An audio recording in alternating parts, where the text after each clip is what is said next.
आज रंग बली तेरे चरणों में, गरीबों का गुजारा होता है।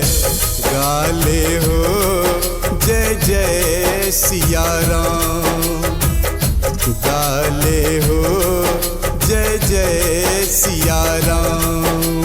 राम सिया के हनुमान तुम प्यारे हो, राम सिया के हनुमान तुम प्यारे हो। माँ अंजनी के आँखों के तुम तारे हो, माँ अंजनी के आँखों के तुम तारे हो।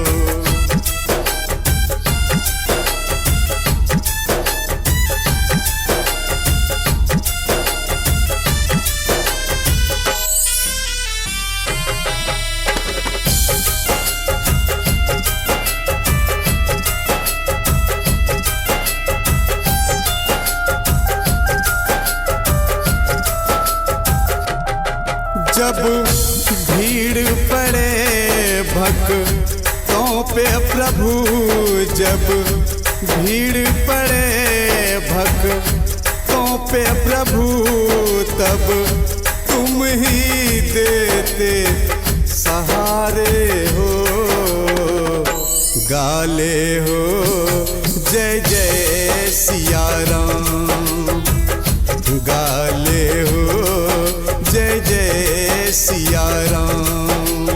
राम सिया के हनुमान तुम प्यारे हो, माँ अंजनी के आँखों के तुम तारे हो। राम सिया के हनुमान तुम प्यारे हो, माँ अंजनी के आँखों के तुम तारे हो।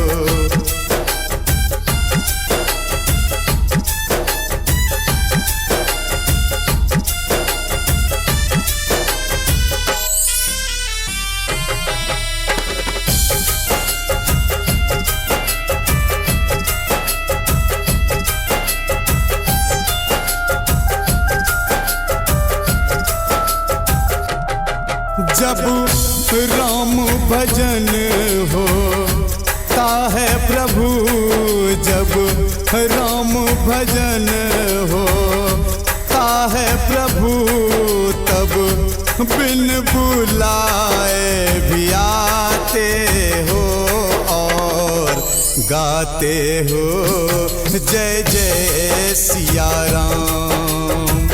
गाते हो जय जय सिया राम।